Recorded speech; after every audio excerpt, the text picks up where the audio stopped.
Hey everyone, and welcome to a new episode of What the F Fridays. Yeah, Fridays. It's your old pal the Moo Cal, aka Paulie Presenza, and I'm joined by Jonathan Moody, your co-host. And today we are going to watch a weird evil tree movie with Debbie Rochon called Lumber vs. Jack. Oh, I've heard of that one. I think Jason LaCorey made that, if I'm correct. And there's a sequel, and I've got that too. We're not going to watch the sequel too, but maybe we're going to watch the sequel, but we're going to do it for IFC. For IFC at some point. Okay. At some point. But the first one is pretty weird. But again, Debbie Rochon. Gotta love Debbie Rochon. Gotta love Debbie. Anything she does. I love me an evil tree movie, even if it's sappy. Even if it makes me leave.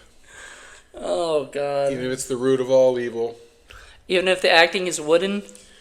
Finally, you've come up with something. No. I was trying to think of something before you stole it. So we will be back, and then we'll talk about this weird pile of compost. We're leafing you now. That's right. Bye. Bye.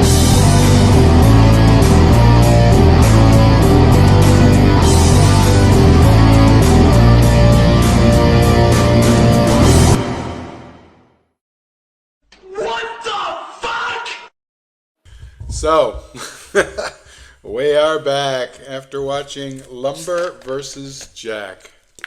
So, what did you think? I mean... Was the bark worse than its bite? It's actually, I don't know. It was... Stupid? Yeah, it was stupid, but it was like independently made, you know what I mean? Like, you could tell... especially when you saw the credits and Jason did his own, everything, but he also did his own costumes and puppets and different things. Well, puppets are actually pretty cool. I think you give it a point for puppets. I love puppets. So anybody who puts puppet trees or whatever, if you liked Fungicide, I think you'll like this film. I don't know that it has quite the charm that Fungicide does. Definitely does not. But it's in that vein of just silly, ridiculous, over-the-top, incredibly cheap, and ridiculous, silly films. Fungicide had one thing going for it where I think wasn't it Aliens that was doing it, like Alien Fungicide or something? I think so. No, it was the guy made up his own juice. Oh, right. Yeah. And that made a little bit more sense than this. Like, we were talking about it before. There was a lot of science that was in it. That was just pretty... not realistic. No. What can you do? Harrowing realism is not really the forte of this film. No. But, especially when the leaves are attacking and it's somebody off camera throwing some leaves. Throwing leaves at them, yeah. Or having it reversed, yeah. Or, there was a lot of stuff like that where... You think so, John? That was the other thing that you mentioned, and then all of a sudden I couldn't get it out of my head when every time everybody said it. They say the first names a lot, so it would be like... Because that happens all the time, John, doesn't it? Right, Paul, it does. And when, we're talking, Paul, like everything has to be about you, talking to you, Absolutely, Paul, and making sure your name Paul is brought up, like 100 times. It is a pet peeve of mine, and it does make me wonder if this was improv'd some or whatever, because that is a lot of what happens with improv is people just say the person's name instead of just having a normal conversation with them, Yeah, there was no normal conversation to be had in this film whatsoever. No, that's why it's a what the F, like it really... So it starts out with this guy named Jack Woods, we find out the later. lumberjack. He's was he a lumberjack? So he's a lumberjack named Jack. That's a little bit on the nose, but all right. And he, we first see him like cutting down, cutting into... he was chopping up some dead wood. With sunglasses on. As you do. It's what you do, I guess. I don't know. It just made him look cool. It's Jason LaCorey as the main guy. Jason I've known for a long time because he used to come on my show.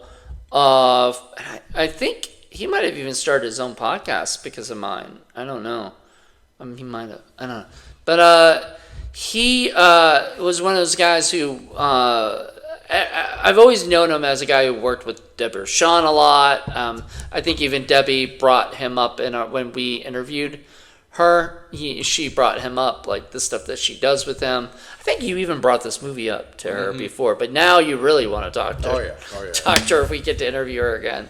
Like, what was it like working on this project? But the problem with Debbie's part is she's not really in most of the tree fighting, except for the ending. But, like, most of the time it's just flashbacks with her because she's the missing woman they're trying to find. We find that out when Jack gets a phone call from his old boss who he quit years ago. 1 year ago. 1 year ago, sorry. 1 year ago.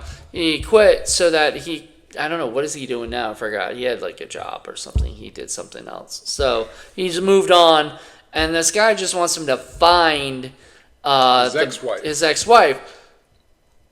Isn't this the job for the cops? Yeah, but he doesn't want to get the cops involved because it turns out he's got these experimental trees, quote unquote, that he crossed the genetics with other creatures. Cops don't know that. And then on top of that, he's used radiation. But cops won't care. That's not their job. Is not to. They don't need to know any of that. Yeah. So a cop's job is to go out there and try to find, the missing person. And so Forest ranger, maybe. Yeah. So, so the guy, whatever, Jack, after this really long scene. That felt like it just dragged too long of them talking about everything, giving us all the backstory of what happened with them, which they know. And I love it's like he's like, why aren't we doing this in your really nice house where you've got very expensive stuff? And he's like, well, because it's bug. And I'm like, no, it's because you couldn't get that set. You're filming it in the crappy place you can get to. Yeah, you're trying to make it sound like you have a better place somewhere, but we're never going to see it. We don't believe it. We're never going to see it. And it's bugged. Oh! Bugged. Yeah. It becomes I did not see that. I didn't... The bugs were planted. You're making this sound better than it is. I know. Can't help it. So, all right. It stems from my bad humor. Stop! I need a break. Break from the bug puns. Okay. And the plant puns and all that puns. I need a break for a little bit. We can go back to it later, like toward the end. Okay. But yeah, so I'll leave it alone. Last one. All right. So moving on. So he goes off. They go off to go find Jill. But before then, we get a flashback. And of course, it's Jack and Jill. I didn't even catch that.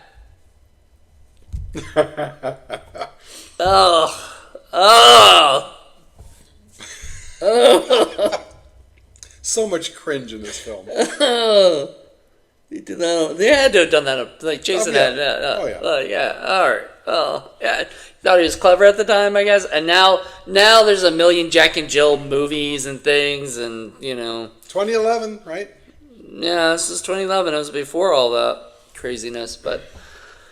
All right, so Jack and Jill are having a conversation about there's a slide and then it's a flashback, but like there was at one point there was them on a slide, then later in another flashback they're on swings. That's like children's shit. Like why are they like? Because that was available to shoot at. Yeah, that's why. Probably. And then there are these two very cute girls who come in and. They get attacked by leaves. That's pretty much their job. Literally, at first, the one chick gets, like, a leaf falls down, and then all of a sudden she got cut by the leaf. But she realized it wasn't cut, it was a bite. The leaf was biting her. So they thought that maybe a bug was on the leaf, and that could have made sense, too. Bit her on the cheek. Now, of course, they say that the reason why all this is happening is because they're damaging or attacking the trees. Mm-hmm. It didn't happen then. It just randomly fell and attacked her. Yeah, I don't think it was, like, planned on that. It was just like they bumped into something in the tree. and the leaf fell and was like,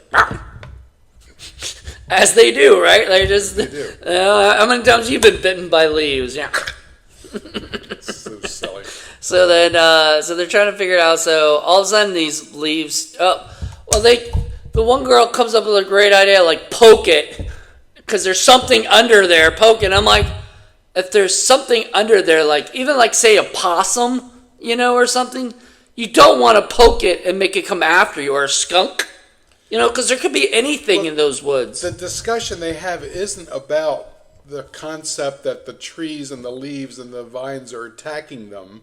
It's that they seem to understand or accept pretty easily. They're just like, oh, well, let's take a picture, let's poke it with a stick, and then we'll see what happens. What? And then it attacks them, or attacks the girl. She somehow faints at some point or whatever. We don't see any of that. And that girl runs off and talks to her friends, and not friends, but the two guys. The guy you say is the mayor, of Jaws kind of thing, where he's, and then Jack. He has the quit moment at the end. Yeah, he has the quit moment. Believe me, their story, it doesn't make any sense. I guess he is more like Quint.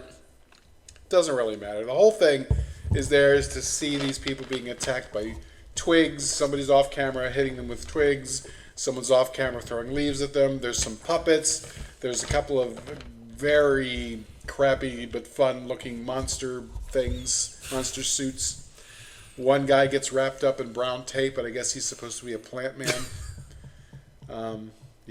There's a couple of very, very fake chainsaws. There's some fake guns with some fake explosions and fake fire. All these are fake, yeah. Very, very bad fake car scenes. And you were like, what? What is that? What? Yeah. It was truly a what the F, because the whole time I'm like, what just happened? Dave was garbage. We will never again criticize you for your special effects. I know. There's a scene where one of the cars is getting eaten, I guess, by the plants. And it's a toy. It's definitely a little toy. It's toy. Oh yeah, they're driving around at one point. You see just this toy thing driving down the road. I'm like, oh my god, that looks so bad. And the sound was terrible. Oh man, you could tell it was coming out of the camera or out of the phone or whatever they were using, and it just sounded bad. It was this horrible echo. It reminded me a little bit of Birdemic at times, and I'm surprised this hasn't gotten that kind of notoriety. Yeah, well, we need to spread the word. I know, spread the word. MST3K, whatever rip tracks. Everybody do one. Do this film because it's ridiculous. It's ridiculous. But fun. It is fun. There are moments where it's a little slow. It's one of those movies where something stupid and ridiculous is happening pretty much constantly. So you're going to be entertained. You're going to want to watch it just to see how dumb it can get. And that's better than a lot of movies that are just boring, even though there are some boring parts. There are some boring parts, but then the rest is... the boring parts, I think, are maybe a little bit needed, because you can't have everything be so ridiculous all the time. It's kind of exhausting. Yeah, you'd be exhausted by that. But I think the way that it's done, it's spread out enough where they have to kind of slow it down. I was doing a review on Clockwork Orange with my friend Sarah Day. Same movie. Yeah, no, but there's a part, and I listened to the commentary, and you'd actually like this.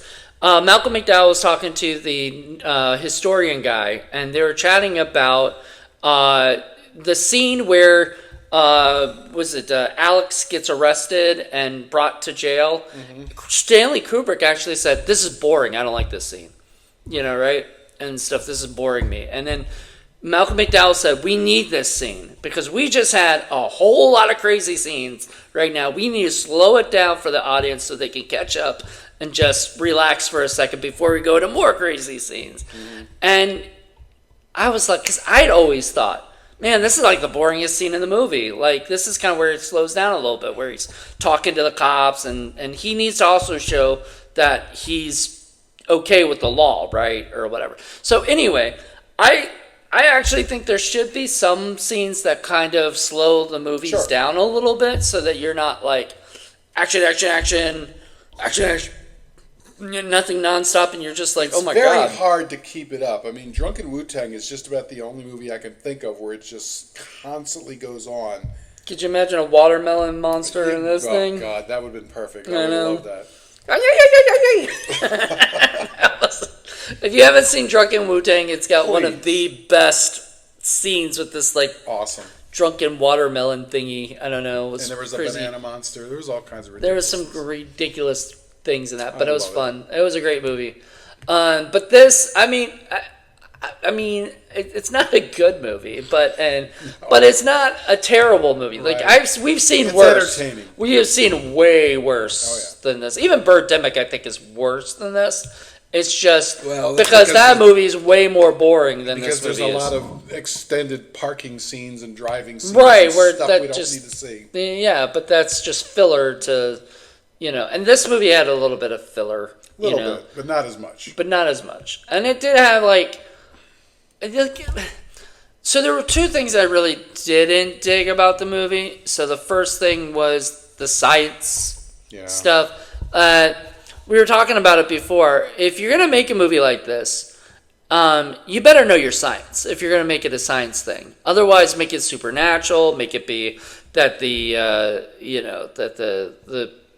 things are like aliens from outer space. Aliens from outer space. You could even bring cops into it and have them kill the guys in uniforms. It didn't matter.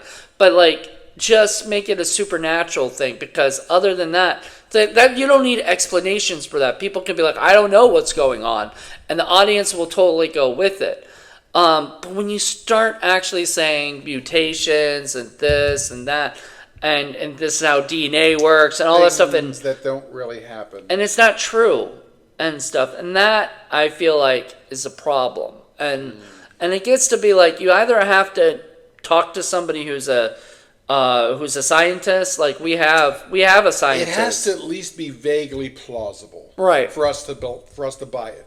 Or we have Paul. He knows more about science and all that stuff. If I wrote a scene, which I don't put science in my movies like that because I don't know anything about it. And if I did that, I would have to look like I knew about it. So I always make everything more supernatural. But if I did put some science stuff into it, I would talk to Paul and I would say, Paul, is this true? And Paul would say, that's dumb. Don't, do this instead. And I'd be like, okay, that makes more sense. You need somebody who knows about science on your side that can give you a plausible reason. Just don't assume that the audience isn't going to care about that, because we do. Yeah. A lot of people just go around and go, well, it's just a movie. No, it's not just a movie. When you put something that's supposed to be real into the movie, into something that's obviously ridiculously fake, people are going to go, well, unless you're making a cartoon, if you want a movie to be taken seriously, put a little effort into it and make something that's at least vaguely plausible. Yeah. What was the other thing? There was another thing that it's your issue, not mine. I don't know. I'm trying to think, because I just, Well, you've probably had some similar issues with this movie or whatever. The girls annoyed me, even though they were super cute. They were just so dumb and just unnecessary. And they really started to bug the hell out of me. Ha! You try to sneak one right in there.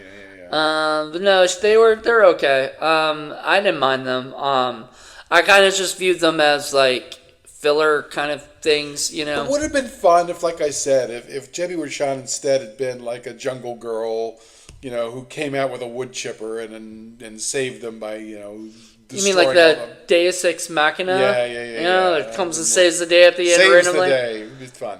I don't know. I think the thing is that, your buddy Jack wants to be the hero. It's kind of a vanity piece. Kind of a little bit. He wanted to be a little bit of a hero, and he save all the girls. All 4 of them, I guess, by the end of it, and everything. So, because there's this random chick that comes in to help out. She could have been Debbie Rochon, and she could have been more, I'm here to help you. We could be tag team in this, but no, he wanted to be married, or ex-wife or husband, which I don't understand. When did that happen? Because before then, in the flashbacks, that was supposed to be like a year ago or whatever. So they were together for a year. What? She's been in the bug thing for a year. But have they been together? Because they look like... No, they weren't together. I guess they were ex-wives when... Yeah, so all right. But yeah, that's the other thing you have to buy is that they've been eating humans, but they let her sit in there for a year for him to rescue. Yeah. Why? And because the script demands him to rescue her. What have they been feeding her? Like, because she had... For a year, so she survived on no water, no food for a year, and no, I don't buy fertilizer. Yeah, I don't buy any of that. It was nah, don't buy any of that. I don't know. Maybe it wasn't a year because he just said she just went missing. It wasn't a year, but a year that he's not been in the company or whatever. Yeah. So I think it's not been a year, but still like even like a week without that stuff, she would be like. I don't think she'd be able to move. Well, we know it wasn't a week because they all wore the same clothes, so it was all the same weekend. The whole thing took place in one weekend. And what I love is in the background, and you can see other people driving around doing their normal business because none of the trees or plants are attacking them because, the movie's only about these people. So even though they're sharing the same universe, nothing's happening to them over there. It could have been cool if they had like a radio broadcast that said that like all the trees are blah blah blah. So then if you saw somebody coming behind them, you thought they were like leaving town or whatever. Leaving town. Yeah. Yes, but not, yeah, no pun intended. You could have a fun thing where, like, you see a thing on TV and there's like an action news thing and they're watching some woman be attacked by her houseplant. Yeah. Yeah, that'd be funny. It's happening everywhere. It's happening everywhere. So it's gone global now. All the trees everywhere. Yeah. That would have been fun. Yeah. But that's the whole point is that he did his own little patch of ground with he irradiated his special trees. I guess. So. At the end, I didn't understand how he won at the end. Just seemed like, because the problem is the trees are everywhere. Like, all of this is everywhere. It's not just like, a couple trees or whatever. It's like, if you mess up this little leaf right here, all of a sudden they're going to be mad at you.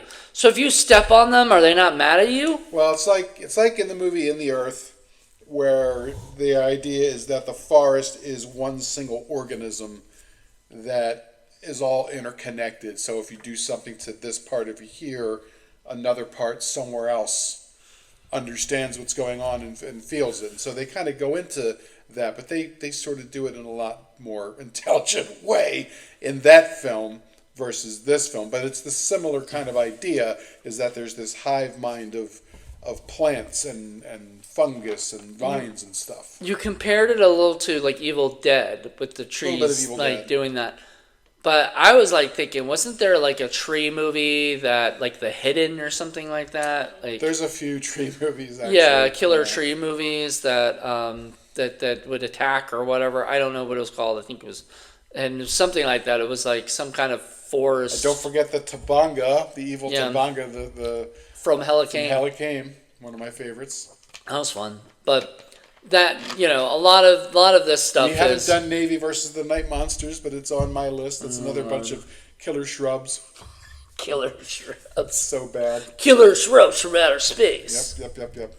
Oh my god. But it's just, the thing is, there's definitely parts that are poorly written. Mm-hmm. It's just like when the two girls are like, "What, are you telling me that the trees are alive?" Trees are alive. They're already alive. Creatures. Yeah, they're already alive. They just don't speak to you and stuff. Or eat you or bite you or anything like that. The poor dog in the movie. Oh, yeah. But it's a chihuahua. They're vicious little mothers. I know. He was a cutie pie, though. Yeah. She, I guess, was Xena. Mm-hmm.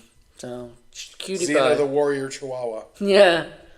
I mean, I'm pretty sure that dog's not around anymore, but that was a cute little dog, and I like it when people put their animals in the movies because that's fun. Just like me, I just noticed that, or I just remember that we put Rocky in Scary Stories Slumber Party Volume 2. So, it's really cool to like be able to look back, because I just lost Rocky this year, so it's really nice to be able to look back and go, "Oh, Rocky." So I'd say the acting for the most part was pretty good. I was impressed that they really took it sort of seriously all the way through, no matter how ridiculous it got. Some of the supporting folks were less than believable a lot of times, or a little on the wooden side, but A lot of because there's a lot of people that apparently worked there or whatever. In fact, there was the guy that played the Quint-like character. He appears again. I guess they couldn't get anybody that day to do this part, so suit, they put him in a suit and they put a thing on him on his head so that that was funny. he looked like a ninja, High-tech ninja. Yeah, and then he was I mean, a lot of that was so ridiculous. After a while, you're just like. And there were a couple of moments where the actors just kind of blew their lines, and they're just like, keep rolling. Yeah, and they just left it in there. I've done that before too, so I don't. Yeah, it happens. I don't. I mean, it's what you got, what you can work with. Fits with the budget of the film. So these guys knew when they're making this. This is not going to be anything more than just a silly, fun, locally made, independent B movie, and that's what it is. Mm-hmm. It doesn't have any pretense to be something that it's not. So if it were, I think we would be a lot more harsh about it, because it would have taken itself way too seriously. It would have been boring. Yeah, and it just would have been a fail. This still has a lot of problems, but in its way, it is entertaining. It is. It's silly and ridiculous, but in a fun kind of way. So, like I said, if you like Fungicide, if you like silly, ridiculous movies like that, I think you'll like this one too. I think you will. I mean, it's not. I don't know. It's not as bad as like a Neil Breen movie where they take themselves and kind of like you just shake Tommy your Wiseau. head. Yeah. Yeah, it's not a Tommy Wiseau movie because at least they know what they're doing. They know they're making something low budget and bad on sort of. I think it's almost like its own like thing. I think it's kind of like Trauma. You watch a Trauma movie. Like a Trauma movie. You watch Trauma. Everybody's acting like this is real. But they see like a puppet monster. Like they take that seriously. Like it's a real puppet monster. Good. That's campy. If they just made jokes about it the whole time, I'd be bored. I love the one scene inside the little cotton cave where the girl, all of a sudden the puppet attacks and she gets her little fake machete and she's like trying to whack it and the damn thing falls apart. Keep rolling. That was funny. There's some moments. I mean, I kind of shudder to see what the letterbox score is for it, because I guarantee you it's not nice. Or the scene where they're being attacked and all of a sudden Jack pulls this thing out and he starts dumping liquid on there and we're both like, what the fuck is that? It just out of nowhere, and I'm like, convenience juice. It was balsamic vinegar. Well, it was vinegar. Well, we don't know about that till further down in the movie. Now, why he had it and what it was doing there? But you said he heard that, no, but he said he heard it kills weeds. Yeah. He said that. So but I'm like, then why didn't you bring a whole bunch of them? If that's what you knew was happening, was that the trees were attacking, and you knew that was something that could possibly help, bring a whole buttload of them. Well, he couldn't because story, needed to continue. If he just kept destroying all the things. Shit, he could have just brought, a weed whacker the entire time. Dude, they could have done like a super soaker and had all the vinegar in there. Well, shit, you could have just had herbicide in there, Roundup. They could have had cans of Roundup and just. Oh yeah, dude, that would have been awesome. You can't do that, of course, because it's a product placement thing. Oh, I mean, you could not call it that. DuPont. You wouldn't have to call it that or something. Well, yeah, but then we all know what Roundup is. You'd have to be something else. Yeah, you'd have to call it like Round Down. Yeah, something like that. Square Up. I don't know. Something else. Something with some shapes. Plant shit. Shape and numbers. But no, it was. I don't know. It was decent. It had moments I enjoyed. I had never seen it. I knew of it and everything because it pops up on my Tubi. They've got a sequel. We saw the end. Yeah, the ending they set Pumpkins, up for. Baby. Was it, you said lanterns versus? Jack versus Jack Lanterns. versus Lanterns. This is Jack versus Lumber or whatever. Lumber versus Jack. So will there be a third movie? That's the question. Is this a trilogy? You said dandelions? No, I don't know if I want dandelions. But they could be like lions that were made out of flowers, and they're the dandelions or something. You could have some fun with it. It's a little bit too much. It's a little too much. Oh, compared to this. I mean, this is at least trees and spiders, I guess. Spider trees. Spider trees. Some of them look kind of cool. Some of the spider trees. I was pretty impressed by the special, like the props and stuff that they made. I don't know that I was impressed by any of it, but it was fun. I still liked it. Yeah, obviously you liked enough to share it with people. Oh yeah, yeah. And stuff. So there you go. I mean, I do kind of wish we'd saved it for something like Just John or someone, just so they could see them groaning about it. But it's all right. We got the pumpkin movie that we. Yeah, we'll do that, and it won't matter if you've seen the first one. I don't think. Right. You just know that they're the first. Maybe they do flashbacks. But it's Monique Parent in the second film, and not Debbie Rochon. Who? Monique Parent, yeah. Isn't it? Okay, cool. I like that. All right. Well, you can only have Debbie Rochon for one. She said, unfortunately, one and done. Then but the next one's got to have somebody else big like that. Dipper Dutch or something. Tina Kraus. Somebody like that come out. So if you do a third one, I don't know if you are doing a third one. But she did the egg salad movie. She regretted doing the egg salad movie. Oh boy. Anyway, I guess that about wraps it up. I don't think we have like an hour in us to talk about this movie. No, that'd feel like too long. That'll wear on just like some of the scenes in the movie did. Mm-hmm. All in all, I enjoyed it enough that I would definitely recommend seeing it. Once again, I think this is something for like Riff Tracks or one of those, or Red Letter Media or somebody to also handle and that would do. be fun, and that would give a little bit more exposure to the film too. I know we sorry, Jason LaCorey.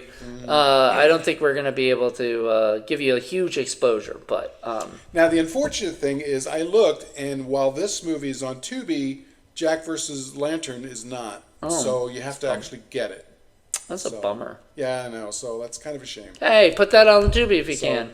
But it is a Wild Eye release. Tubi. Yeah. Tubi's having issues because they're really trying to become the next Netflix again, and so they are. They're doing a lot of in-house projects and stuff, and they're not allowing a lot more. I knew this was going to happen. I told you this was going to happen. Leave us our crappy, stinky indie movies. I know. This was going to happen. Tubi was going to get big for the britches once Fox bought them, and they were going to go and ruin everything. And they were going to go corporate, and they were going to make the ones that they want to make, and then they're going to. It's not going to be free. Well, it's going to always be free. That's the thing, because if they change that, they change the whole thing. They're not going to do that. They're going to keep it free. They may do it where you have a membership thing where you can pay extra for non-commercials or something like that. Or you could be like me and luck out and just not ever get commercials anymore. Because you say that, and then they're going to come after you, and then they're going to... I didn't do anything. I know, but I'm saying they're going to come after you. They're going to find it, and then make you pay for it. That's make you not give. mine. I know they're going to put commercials back on your Tubi, because they'll be like, "Oh shoot, Paul's doesn't have any." Yeah. But Tubi's been going that direction, so it is somebody. I think it was Steve Rosinski. Yeah. Who said? Did you see that? The first two carousels are now off. Carousels are off Tubi, and the third one's on. Yeah, but he said recently he said that Tubi is getting harder to actually put independent films on now and stuff. Yeah. They're making it more difficult, and they're doing that on purpose because it's okay. I'm gonna say this: it's a good thing and it's a bad thing. It's a good thing because then we're not showered with the BC-14 movies every single, too many of those. The thing is that they don't really pay them much anyway. Right. The point of having your movie on Tubi is not going to be make money. You're not going to make much money. Right. The idea is to get exposure so that they will find your films and then buy the physical media. Maybe, but people don't buy physical media as much. People should because they control it then. You know? Yeah. I think a lot of people are, because I've noticed that in some of the other film groups that I'm on Facebook, where people are talking about going back to physical media because now they have control over when they can see it and what they can do with it. I would love that. I would love for people. I did Blu-ray Hunter for a reason, you know, because I want to keep physical media alive as much as possible, you know, or whatever. Right. So watch this film while it's on Tubi for the moment because we don't know what's going to happen. Also, go buy it. Yeah, go buy it on if it's available. I don't know.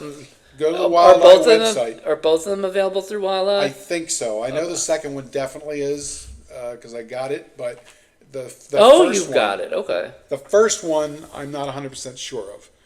It's on. I do know it's on Tubi, but you just go to their website, or he's on Facebook, right?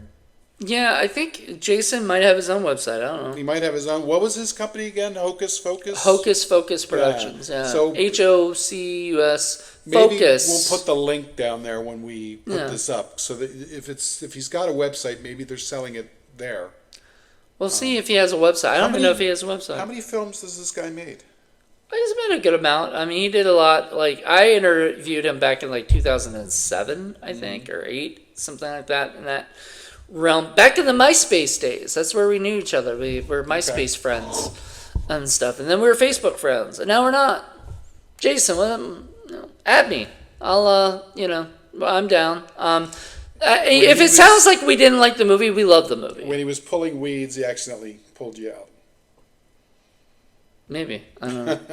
I don't know. But no, we love the movie. So don't think that we're bashing on the movie. There's in any indie films, there's going to be issues and there's going to be problems. And. Yeah, if we hated the movie, we wouldn't even talk about it. Yeah. So that's always the thing. We always like to talk about things, and especially get people might be interested because we were saying all these things. Like, oh my God. People love Birdemic. People love Fungicide. People like these ridiculous fun movies. They fill a niche because Hollywood is not giving us the stuff we want. They're just giving us recycled garbage that nobody wants. This is at least something new and original and fun. And entertaining. And ridiculous. That's the thing. That's what makes these kind of movies good. Now, or more fun, and everything. If we weren't entertaining, we wouldn't have reviewed it. Still has problems, of course, but that's all right. Every time you make a movie, you have mistakes, and then you learn from it, and then you get better as you go on. Exactly. Well, everybody, this is the season finale.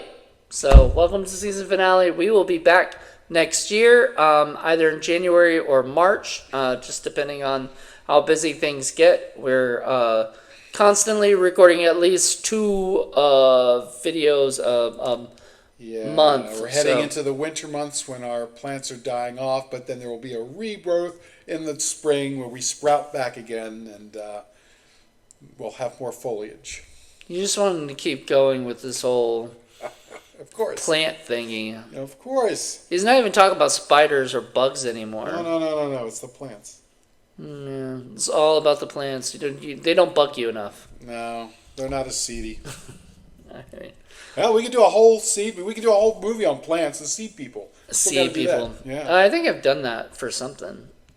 All right. I think we did that for. We might have done that for. We did Patreon it for something, only. Yeah. But anyway, we are done. So we will be back next year, 2026. Yep. Did we expect the F Friday to last this long? No, probably not. Probably not. But hey, I think this is like the 5th season. There's a lot of weird movies out there. There is a lot of wacko movies. But we're happy that you guys got a chance to check this out. Please let us know what you guys think, and we'll be back. And let's face it, Debbie Rochon makes every film better. Just her face. Just anytime we see her face, it just brightens up the movie. Yep. So there you go. All right. Well, we'll talk to you later. Bye, everybody. Bye.